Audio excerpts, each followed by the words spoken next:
will be heckled inside, but outside people are going to whisper to you and say you're on the right path, which goes to show how it's like an act. Parliament is more like an act to some people. The Moonshot Pack is basically a DA sponsored, or the funders of the DA has sponsored that arrangement. There's no way in which the ANC can go above 50. So in our view, you need to change government spending to an extent whereby more than 50% of government spending needs to go to SMMEs. Spread the fire. Welcome back to SMWX. And today, I am really happy to be joined by the leader of the African Transformation Movement, Mr. Vuyo Zungula. Mr. Zungula, thanks for joining us on SMWX. It's only a pleasure, and thank you for the opportunity. Yeah, you were actually one of the first people who ever came onto SMWX. People may not know that. Yeah, I remember those early days in politics. Yeah, exactly. Yeah. Wow. It's 2019, and you promised us then you were going to go to Parliament. And I did. And so you did. So we'll see which promises you make today. But thanks a lot for joining us. Can we just start on some personal levels? The first thing that I need to just pick up on is that there were some serious allegations made last year, or not allegations, some serious threats made to you last year, particularly when you were really speaking out against government and corruption, and you had received death threats. Can you update us on that? Because I believe it was reported to the police. Have you received similar threats? Is that under control? We've received death threats, I think, from late 2020, when we were basically very vocal. From then, it escalated after the Phala Phala issue, and then when we reported the issue to the police, obviously they said they're going to investigate, but it goes nowhere. But what's disturbing is that during the last time I met with the detectives, they did stipulate they are able to trace the number. They just need a court order. And they said with my statement, they are going to get the court order. But up until now, I've not received an update. When I make follow-ups, when I write emails, I don't get any update. So, but from my side personally, I've always said, my life is in God's hands. There's no way in which I'm going to stop doing the work I'm elected to do because of a threat. But Londo does not mean I'm going to be reckless with my life in terms of driving late at night, going to risky areas. But at the same time, I'll never allow a case whereby people who make threats to me will think they've got a hold over my life by changing the way I do things because I'm afraid of because I received a certain message. I mean, it's amazing. It's a real tragedy in our democracy when opposition politicians can receive those kind of threats. And it's even more surprising to me that the media didn't make more of it. You know, I mean, I feel like if it was another opposition politician, they would have made more about it. But, you know, this goes to the heart of our democracy, that people don't feel intimidated. Yeah. And your role is to hold politicians accountable in the government. Yeah, definitely. Because there's one thing that we want to get across is that, firstly, we've got very high rate of political killings in our country. Recently, there was, I think, a councillor in KZN who was in church preaching, and those gunmen came and they shot him. You know, so it's a reality that there's political killings in our country. Now, we should not have any case whereby MPs or any politicians are intimidated from doing what is right, what the Constitution requires, because it means now you're going to have politicians who are going to turn a blind eye on everything that is going wrong in our country because of such threats.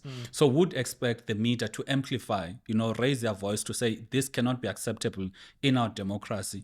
Equally, the police needs to thoroughly investigate, make sure that whoever that is sending all of these messages are charged and prosecuted, to send a message to whoever that would want to intimidate politicians that it will never be accepted. We can't, because for us to be a failed state, gradually it starts there. You know, it starts by intimidating members of the opposition or killing members of the opposition. Then they remain silent. And then we have got a ruling party that does as it please because it knows there's no one from the opposition to call them out for whatever wrong they're doing in our country. Do you know what motivated this? Was it because you were vocal about Phala Phala? Was it because of some other thing that you had been vocal about? What do you think triggered this? These very sinister threats? The trend that we picked up from all of these messages, like we stated, they started from 2020. It's always been, I remember the first one was when we submitted a motion of no confidence in President Ramaphosa, and then they escalated when there was the issue of Phala Phala.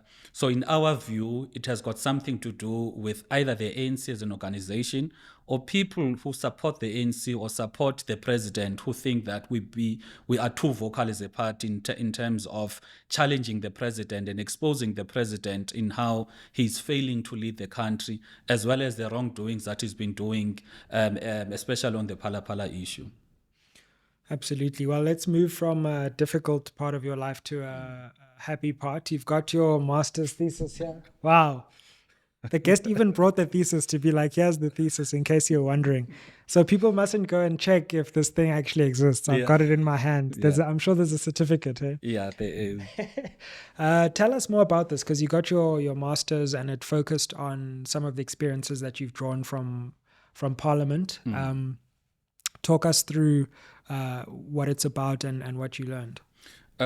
People always state how Parliament is an institution that is failing to execute its constitutional mandate of oversight and holding the executive accountable. Sure. Whilst Parliament has got other functions such as lawmaking, I focus on the oversight and accountability part of Parliament. And that was a critical question that I was asking, that what is making Parliament not to be effective? And what we found that, number one, there's party directives whereby parties give directives to their members as to how to vote. Now, it takes away the independence of members of parliament from actually scrutinizing what is before them and, playing their role as members of parliament. The second issue was a voting mechanism, whereby the voting mechanism in parliament does not embolden or enable effective oversight. Because if you vote by means of an open ballot, if you vote differently from what your party has said, and this goes across from ruling party to opposition parties, you are most likely to be in trouble with your respective party.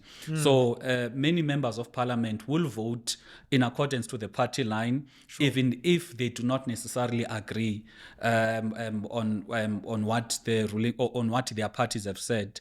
Then the last issue was the ruling party dominance, whereby even if something is wrong, but the ruling party is going to use their majority to do wrong things in parliament. You'll recall during the times of former President Zuma, parliament took a resolution that absolved President Zuma on the Nkandla issue. It took the courts to say, Parliament, you were wrong. But it's not the only isolated issue whereby Parliament has acted in a manner that is basically in violation of the Constitution. You'll recall that recently there was a Phala Phala matter whereby there was a independent report which said that there's a case to answer. By a former Chief Justice. Yeah. And any logical step Parliament should have taken was going to set up a committee to investigate. An investigation can lead to two things. One, find the person guilty or find the person innocent.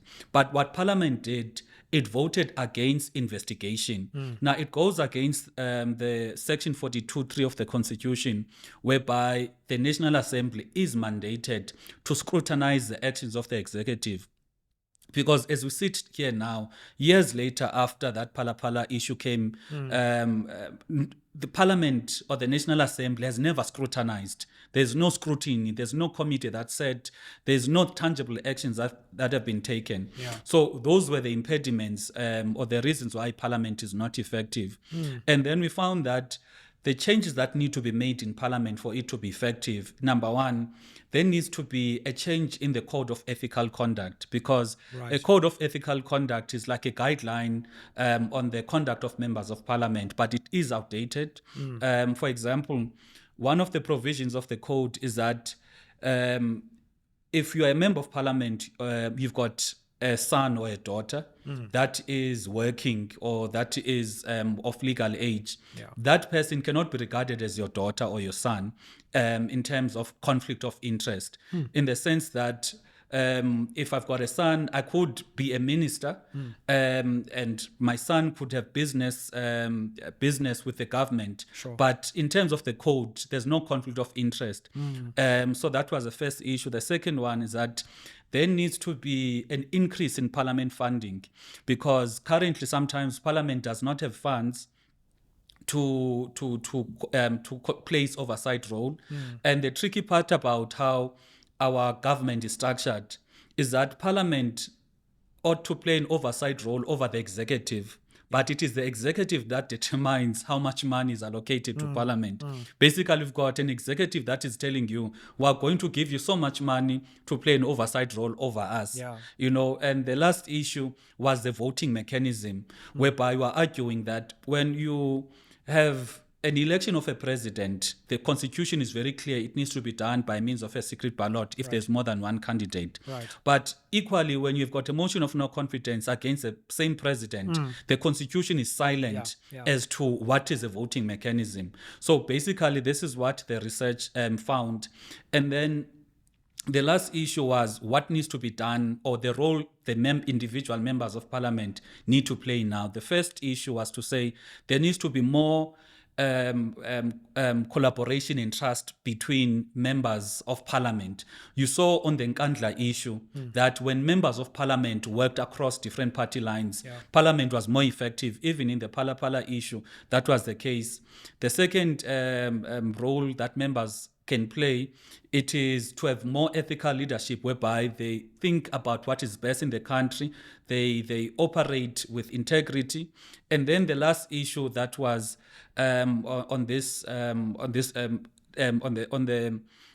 members of parliament playing an effective role was the question of political will and moral courage, because the rules can be there, but if members of parliament themselves do not have the moral courage to speak on difficult issues. You'll recall that when Phala Phala came about with a lone voice on that issue, it took a few sessions in parliament for other parties to say, hang on, there might be something to it here. So that is basically the research in a nutshell. It's very interesting, and I'm sure it's based a lot on what you've also seen in the work that you've done within Parliament. Personally speaking, because we spoke to you on this channel, and people should go and watch that interview from 2019, what was Parliament like from a personal perspective when you actually got in there? And maybe outside of your academic learning, most of us don't understand what Parliament is like. Can you share some of the stories that you've experienced, or the things you've learned on a personal level by being in Parliament that maybe surprised or were unexpected for you? What I did not expect is how when you have members of Parliament publicly on in the chambers of Parliament heckling, howling, and wanting to, destroy your thinking as you are debating or raising an issue. But outside of Parliament, when the cameras are off, there's no cameras, they'll come to you and say, you are actually raising correct issues. Continue. We got that a lot, whereby we'll be heckled inside, but outside people are going to whisper to you and say, you're on the right path, which goes to show how it's like an act. Parliament is more like an act to some people, because there's no way in which, when we are debating on serious issues, you are going to heckle, you are going to howl, you are going to find means and ways to try and destabilize my thinking. But outside, you're like, ubambeyo. That was the first issue. The second issue is how some of the members of parliament, especially when it comes to young black members of parliament, even if we don't agree, but I would not expect older black people in parliament to want to destroy you, because we are basically black people, sonke, and we can't be operating in a manner whereby if you are raising important issues, I'm going to try and destabilize you. It did not make sense, but it happens quite a lot. So that is why you find, Ukuba, whenever people are heckling in parliament, I don't think it's necessary to heckle, because you can't be saying you want to fight for majority of our citizens, which are poor, which is black in the majority. But at the same time, when there's a black person in parliament raising a voice and you are trying to destabilize or silence that voice, I would expect a case whereby even if we don't agree, but let's have that decency of respecting each other's differences, but at the same time, let the strength of our argument be the one that is making one a victor instead of me trying to heckle you. You see, sometimes in parliament, they even raise personal issues, all in the name of this is politics. So the kind of politics that we see in parliament is not politics that are about the people, but it's about politics about an individual. And when that individual feels threatened by the intellect of another member of parliament, they raise personal issues, not because it's in the best interest of the country, just because they want to remain the most intellectual or brilliant people. Whereas in our understanding, let the people decide by the debates or the content of the debates, not by who heckles the most. Yeah, absolutely. What would you say have been the achievements of the ATM in Parliament over the last 5 years?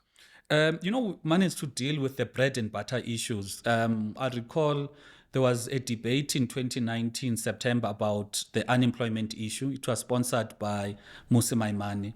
And what we did there was to basically touch on the informal economy, the township economy, as a means of dealing with poverty and creating alternative means of employment. Because when you speak about reducing of unemployment or poverty, there's always a focus on the formal means of employment, which is your formal jobs, etc. So we brought about that debate, also brought about the discussion on transforming the township economy and ensuring that you've got citizens that are prioritized in the economy, not what we see now, whereby from a job perspective, especially the entry-level jobs, there seems to be a concerted effort by business to actually lay off South Africans in favor of migrants who they exploit.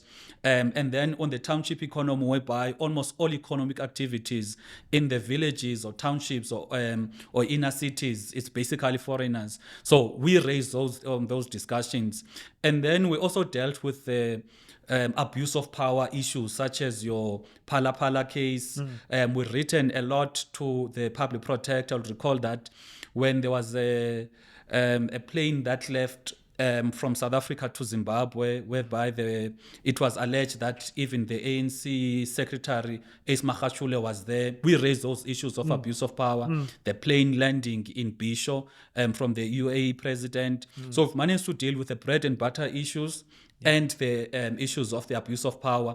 But most importantly, we have offered solutions on each and every problem that is facing our country. Thanks for watching SMWX. Before we get back to the episode, I just wanted to let you know the 4 ways that you can help support this channel if you want to see us growing bigger and better to keep you more entertained and informed. The first way is you can invite me to speak at your company, your school, your institution. You'll see the contact details down below. The second way is that you can become a member of this channel. Become a member, or you can give us a thanks. You'll see there's like a heart with a $sign in the ribbon below this video. Buy me and the team some coffee for this episode. The third way you can get involved is you can advertise on the channel. Now, I'd much rather the community of viewers would be advertisers on this channel than me going out to people who don't really know about SMWX and trying to explain it to them. So if you're a viewer and you have a business and you want to partner and you love this platform, let's partner on this channel. And then finally, you can buy merchandise, you can buy books. All this is in the description down below. Now let's get back to the episode. In terms of the legal challenges to the Phala Phala situation, I think when we last spoke on the SABC, you were challenging the public protector's Phala Phala report. Where are we with that? The president, last week, we got his reply affidavit. So our lawyers were advising that maybe the case would be heard maybe in April. Oh, wow. That would be interesting. Because there we're challenging the report of the public protector. Yeah. We've also challenged the decision of the National Assembly, number one, not to proceed on the vote via a secret ballot, Sure. because there was a threat to the members of parliament, both from the opposition and the ruling party. And the second issue that we are challenging is basically how parliament has violated section 42(3) of the constitution, whereby there is a report that says investigate, but parliament decides not to investigate. So I think those court cases should be heard in April. Oh, interesting. Both of them are going to be around April. Yeah. Just in time for the election. Wow, that's going to be interesting timing. I hope they're actually filmed as well, because there's also a tendency to decide to cover certain cases and then other cases you don't see covered in the media. So I hope that'll be... Yeah, we'll definitely make as much noise as possible because it's very important for people to know what goes wrong in these institutions and how parliament, again, is challenged, because it sets precedents for, the next public protectors or the next parliaments. So that is why, from our view, we'll make the most noise as possible. Yeah. If there's no coverage, we'll get our team there. Yeah, absolutely. And just go live on our platforms. Maybe SMWX must just go to the court and definitely cover it. No, that'll be really interesting to watch, because it's actually very legally interesting as well, to the extent that there's case law on what the public protector does and the binding nature of their findings. But then suddenly, when the shoe has been on the other foot, it'll be interesting to see the consistency of the courts, not to mention the media narrative that'll be around it. We look forward to that. Let's come on to your own party. We'll cover some of your manifesto in a bit, but you made some interesting headlines recently by attending the EFF's manifesto launch. You just like controversy, it seems. And what was the thinking behind that, and what do you make of some of the reaction to people seeing you at another party's manifesto launch, and why were you there? Maybe it's a case of people used to political parties fighting and political parties not being able to openly coexist. Maybe that's what people are used to. We as a party, ever since we got to parliament, or ever since we existed, we've never held a hostile position on any political party, regardless whether we agree or disagree on issues. Because it's very important that even if we don't agree on issues, but we must be able to conversate, we must be able to have dialogue and have engagements. That is why when we hosted our 5th anniversary in last year at Gqeberha, we invited all parties. When I mean all parties that are represented in parliament. Wow. Some came, UDM was there, EFF was there, ACDP was there, PAC was there. Look, for example, the case of ACDP. Yeah.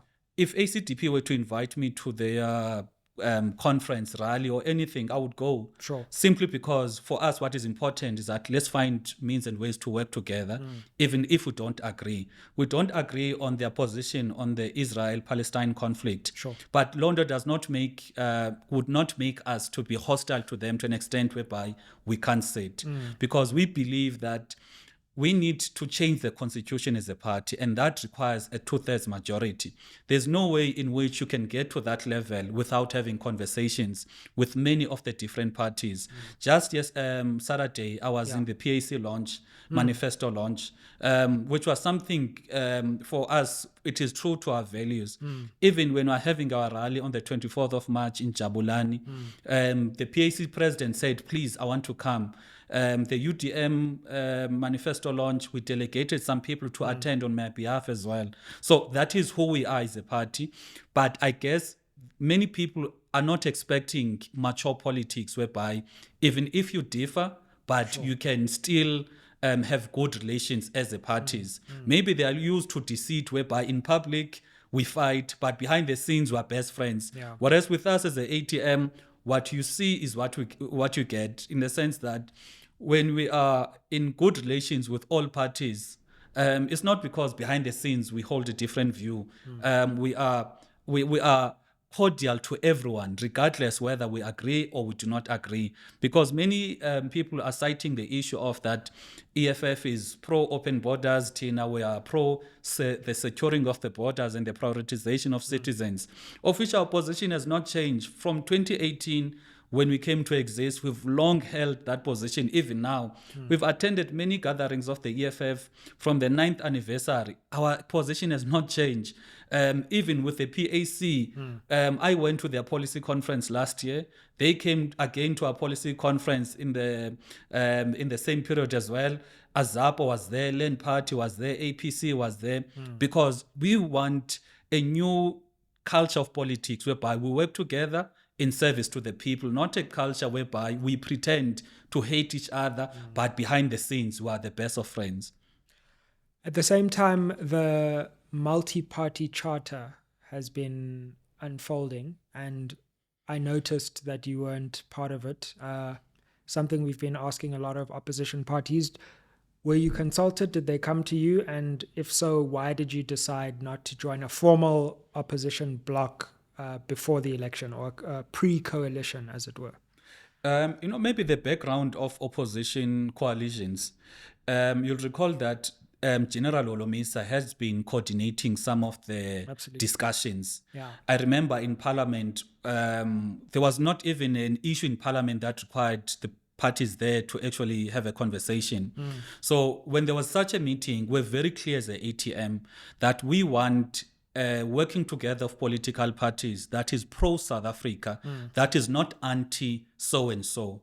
Because if you are anti-so-and-so as an opposition bloc, Londo does not naturally mean Ukoba, it is something that is pro the people. So we said any arrangement that is pro the people will always find ourselves there because it is people-centric. But any arrangement that seems to be anti-so-and-so, then it makes us to doubt the intentions. If the intention is only to remove or to be anti a certain party, in our view, that does not mean it is for the people of our country. Hence, we're able to engage with those parties there. Now, when the Moonshot Pact was conceptualized, the DA decided who they want to work with and who they do not want to work with. And it came as an afterthought because we received an email on a Thursday saying on a Friday, there's a meeting with these parties to discuss these things. It means these people are not genuine, because if they were genuine, they would invite everyone, especially from the opposition benches. But for them to actually invite us, on the eve before the meeting. Was that just before that conference? The initial conference. Right, yeah. Yeah, it's only then that we received an invite. The day before. And we thought, but these people are playing. Firstly, it's an afterthought. Secondly, they've already decided on everything. That is why you find that the Moonshot Pact is basically a DA sponsored, or the funders of the DA has sponsored that arrangement. Therefore, all of these parties, they are not going there on an equal footing whereby they all have an equal voice in shaping the direction as per their view on what needs to be done.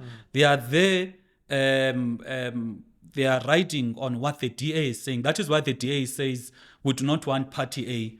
All of these other parties now need to say we do not want party A, meaning those other parties that just basically, riders there. They are not respected enough for them to contribute on what needs to be done. So, in our view, such an arrangement can never work because, number one, it is not people-centric. Number two, it is a ploy that is used by the DA. Remember, the DA has swallowed so many parties in the past. You'll remember Independent Democrats of Patricia de Lille. There was a coalition, they were working together, and it swallowed them. Maybe this is another scheme by the DA to swallow all of these other parties under them. Do you think that the ANC will fall below 50%? Definitely. There's no way in which the ANC can go above 50. One person was actually saying, had there been a different candidate that won the ANC conference, maybe people would think maybe the new person is going to do much better. I'll recall in 2019, there were people that were saying, we're not necessarily voting for the ANC, but we're voting for this candidate because he can do better as a president. But, it's shown that under his leadership, things have gone from bad to worse. So in our view, both the candidate, the presidential candidate and the organization have not managed to lead the country towards peace safety, and prosperity. Yeah, you put out that infographic before the Sona, which went very viral, which just was an encapsulation of all the metrics that have gone in the wrong direction over the last 5 years. You can't dispute facts. You can't dispute facts, no matter how much they can try and spin things around. I remember, I think a week later, they put their own infographic. Yeah. One time they're comparing 1994 and 2024, and another metric they're comparing 2010 and 2024, which was a mess basically, because you can't argue with the facts that when you think about poverty, 13 million people were in poverty in 2018. Now we're sitting at 18 million. If you're thinking about the food basket prices, it was 3.5 in 2018. Now we're sitting at 5. I think it's 5.3. The days of load shedding, there were 35 days of load shedding in 2018. In 2023, there were 335 days of load shedding. Therefore, if you look at all of those metrics, that speaks to the bread and butter issues, that speak to the lived realities. No one can dispute the fact that the ANC is leading the country astray, but it falls upon citizens to actually rescue themselves by voting, because when citizens don't vote, it means, the ANC, still continues to have a bigger margin in terms of the election results. But when people take a decisive stand and vote, look at all of the parties that are in the ballot, look at their manifestos and the character of their leaders, and also look at who's funding them, and then take a decision to say, I am going to take a stand and vote for this party. So that is what we're calling the people to do. Go out and actually vote. Yeah, we have a bet within this team. I won't say who's on which side, but if the ANC gets above 50, then someone's going to lose their beard. And if another so you say the one who says they're going to fall below 50 will keep their beard. Yeah. No, that's good. No, we'll see how it goes. Let me ask you this. I remember when we had our first conversation, everyone was saying, you know what, the ATM is... It's funny because Mzwanele Manyi was part of the ATM at the time. And people were also saying, no, this is a Zuma. Somehow it's linked to Zuma. Well, Mzwanele Manyi is not even in the ATM anymore. He's an EFF member. Former President Zuma has now launched his own party. What do you make of that? But also, how does that reflect on what you said to me then, which was that there was no link between Zuma and the ATM? There's no link between Mr. Zuma, Mr. Magashule. Also, there was this narrative that Mr. Manyi actually formed the party, which now, by him leaving, in fact, even in 2019, when he joined, we've already launched our manifesto. Even when you look at the list, he was not even in the top 10 of our candidates going to national, which shows that he was not that senior in the party. I think what we have in our country, it's media that is playing certain narratives because of they want to ascertain certain political outcomes.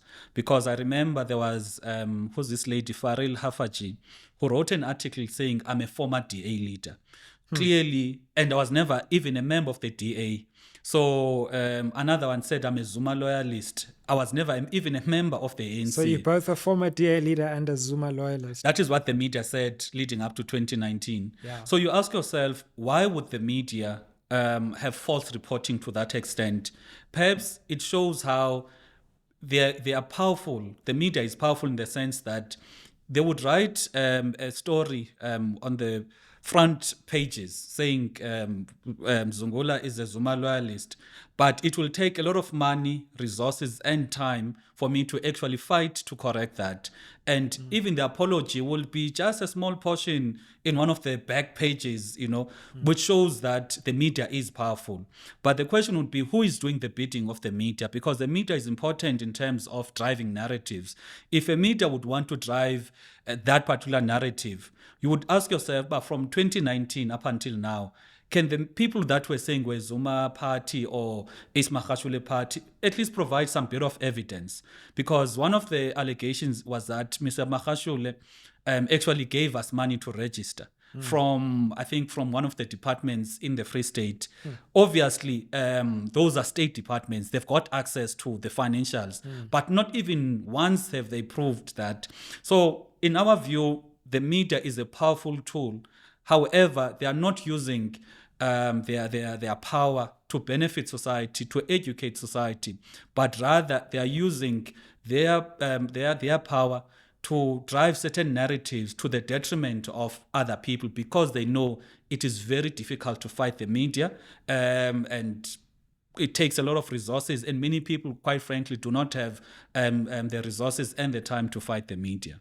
Can I ask you to put your analyst hat on for a moment? Because in this conversation about whether the ANC will come below 50, do you think the MK party is a serious threat to the ANC and will further reduce that margin, or do you think that they've left it too late? I think the MK will definitely reduce the ANC. That is why even the people from the ANC are so worried about the MK. They're deploying people left, right, and center. They've even gone to court, I'm told, to challenge, I think, the registration of the MK. If MK was insignificant, the ruling party would not respond the manner in which they are responding. Even if people do not know much about the MK, that's what is very fascinating, is that people don't know the policies. They've not read the manifesto. They don't even know who the leaders are, because besides the conveners, maybe one or two, Sure. people don't know much, but the people are joining MK in numbers. So definitely MK is going to reduce the electoral support of the ANC. That takes us on to coalitions and the potential balance of coalitions, which you could be a very central part of after the election. We've been asking our guests a similar question, and I want to put this to you because we had JJ Dabane on here recently, and he was saying that what he would like to see, and I wonder what your reaction is that there should be a government of national unity to just stabilize the country for 5 years. So you take ANC, you take DA, you take EFF, you take ATM, you take UDM, and you find a way of balancing the cabinet and maybe parliamentary positions and stabilize a government of national unity for 5 years. What do you think of that proposal? And do you think it's feasible, and would it be positive? I don't think it would be feasible, because it's not a proposal that is 100% focusing on dealing with the problems. In our view, if there was a proposal to say, here is the list of issues and the proposals to deal with those issues, in other words, we craft a program of action. Now, whoever is aligned to that program then can get to join whatever coalition. But once we start allocating positions, then it means it's all about appeasing the people. We see what is happening in local government, whereby there's a lot of instability. But if you check the government of national unity is there at a local government level, whereby some people are having the speaker positions, MMC, but the reason why there's dysfunctionality is that there is no alignment in terms of policy. There's no alignment in terms of programs. That is why they will get to differ. Now, if that happens at a national level, it is most likely to be even more problematic. So our proposal would be just have the programs, program of action in place, program of action to deal with the problems, and a program that is just going to take the country forward, and then have parties, aligned to what is in the best interest of the people. Because, for example, you've got parties that are pro-building state capacity. You've got parties that are pro-private public partnership. Now, you're going to have a lot of issues in terms of policy, because this party is going to use their position in a ministerial position to advocate for the building of state capacity, whereas another party in another ministerial position is going to move for public and private partnership, which is going to create a lot of policy uncertainty. That is why, of the view, that kind of arrangement can never work. One other scenario is that there would be an opposition coalition where parties would unite, but they would eject the ANC from power. But for that to happen, you probably need the ANC and the EFF and the DA to find each other. Do you think that's possible? We've had quite a number of DA leaders saying they'll never work with the EFF. EFF leaders saying they would work with the DA to remove the ANC. So we don't know. And also, in our view, these elections, because it's watershed elections, we can preempt and estimate as much as possible. But, I think come the day the election results are announced, there might be a configuration there, because a lot of people are talking about the ANC is going to reduce the electoral support, but they're not talking about how the DA is going to reduce the electoral support, because between 2019 and now, I could count 4 or 5 other parties that have actually left the DA. So the DA is not going to be sitting where it is.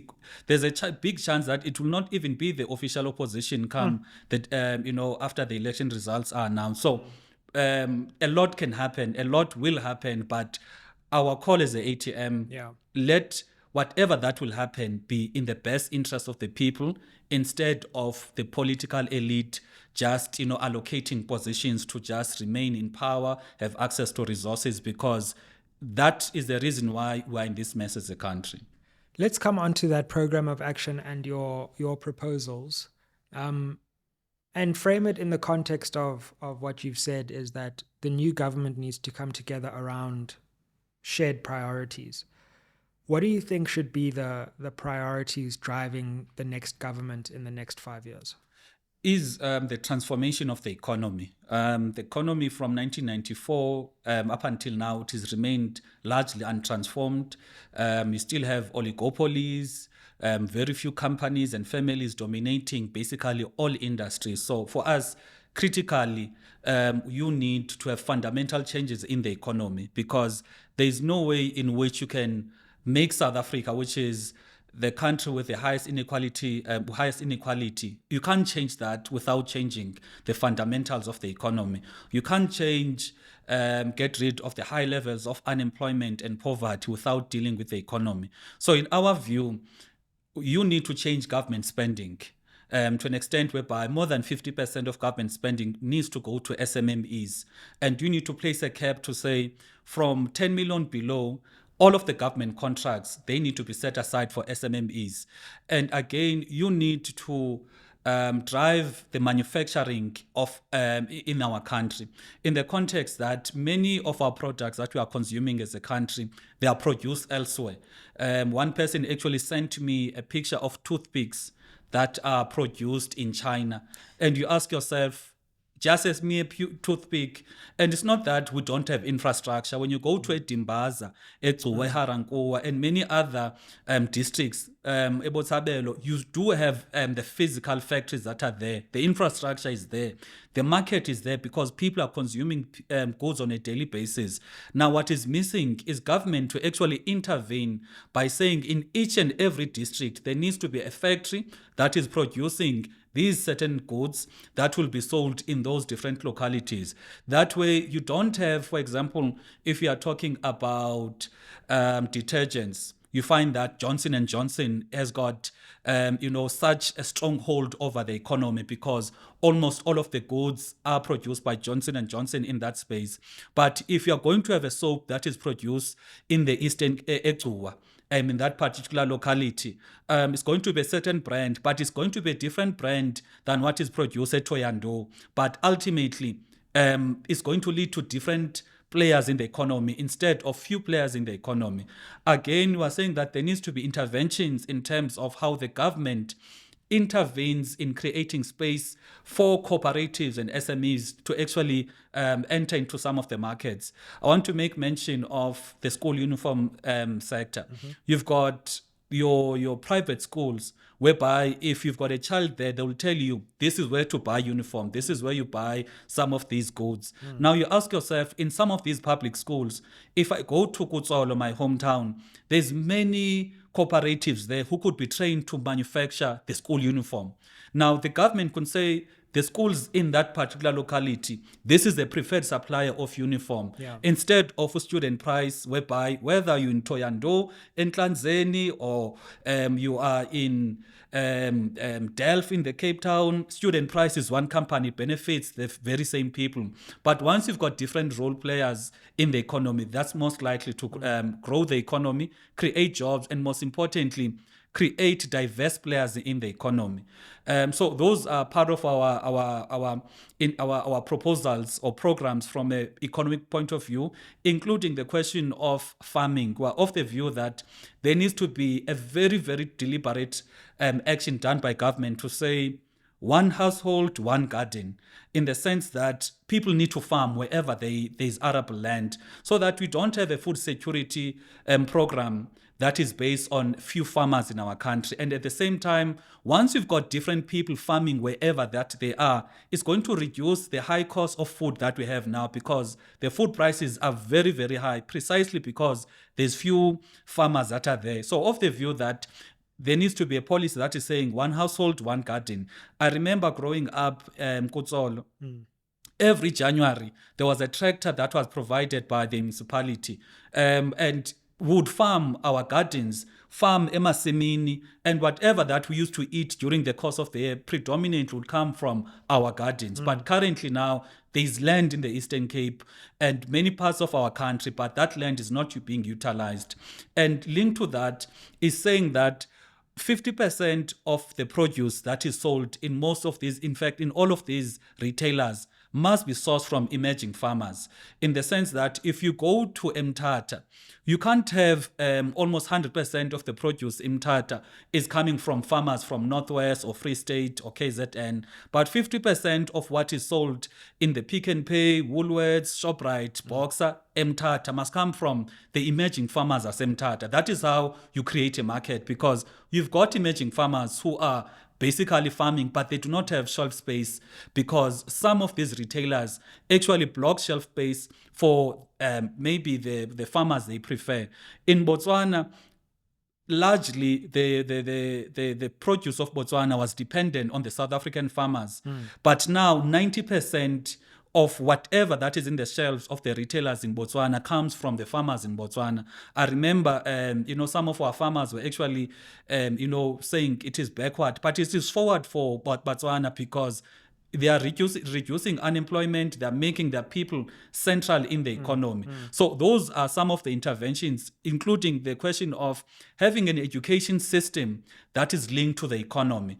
Our mineral wealth, whether it is gold, it is platinum, it is diamonds, our education system must speak to what are the mineral resources that we have, so that we capacitate young people to be able to process and refine these minerals, so that we don't sell them or take them to other countries as raw as they are, and we buy them later at very high prices because we don't process them.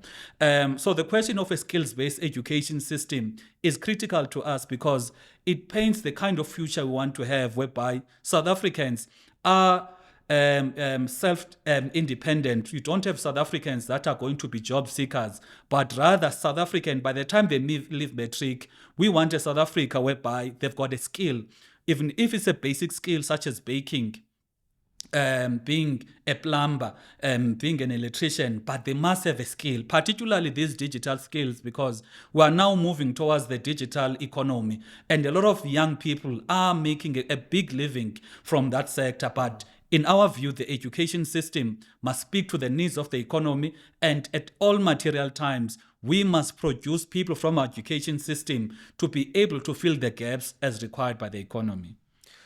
What about the question of rural development? Because this is something you've been quite strong on in recent times. And, what are some of the practical steps that can be taken to uplift people Eslalin and in rural parts of our country? I think of the rural Eastern Cape, which is obviously close to both of our hearts. And road infrastructure is just shocking, and I think to myself, okay, let's not start with the entire road network, but just from the highway into the rural village, those roads, I mean, you can cut down travel time from like 20 minutes to 2 minutes if you can just get a road infrastructure program linking villages more to main roads. What are your thoughts on particularly rural infrastructure development? We agree 100% on your assertion. But in our view, it lies on the type of leaders that are there. You'll recall in the Eastern Cape, for the past couple of years, some of the departments have actually taken money back to Treasury because they did not spend it. Sure. And you find that there is a need. But because we don't have the right set of leaders, there's going to be Department of Public Works or Transport in the Eastern Cape returning money to Treasury, whereas there are roads that are not being built. And the status of the roads there, if you look at the road between Zuma and Tsendane, it takes you hours, and it should be basically a 20-minute drive, Sure. So that is why at the core of it lies in having the right set of leaders who are not going to, be apologetic when it comes to investment in infrastructure. But critically, what we view the rural development, in our views, there's a question of the farming, because there's so much land there. Sure. And this land can actually farm a lot of things. That is why we've got this proposal of one household, one garden, and ensuring that the product, the produce of these farms is able to find itself in the economy or in the market via a legislation that forces retailers to actually source or buy from these emerging farmers who are in the rural areas. And then the question of ensuring that you've got different players or different districts that are producing. Now, it speaks to what we want to have, whereby the rural areas are not just going to be a dumping ground, whereby you are going to have malls, because a lot of people celebrate malls, that there's a mall, Kukumbu, there's a mall so and so, but the question we're not asking, the products that are sold in those malls, where is it coming from? So in our view, yes, malls could be there, but let's also look at now the products that are sold, whereby the producers of those products must be the people from those localities. That is why we're talking of the transformation of the rural and township economy, so that the manner in which it's structured, it is not making abantu basezilalini to just consume, but it is enabling abantu basezilalini to produce either by agriculture or the basic goods that they use on a daily basis. Well, Vuyo Zungula, we thank you very much for joining us again on SMWX. All the best for the selection, and hopefully we'll have you back again after the next term. Thank you. I'm curious. In fact, you need to publicize your results of your bed so that we see who has lost the bed. Yeah, if you see me without a beard, then you know you know what happened. Thank you. But all the best, and then we'll also see you when you get that PhD. Eh? Definitely, it's coming. Absolutely. Spread the fire. Like, share, comment, subscribe down below. Yeah.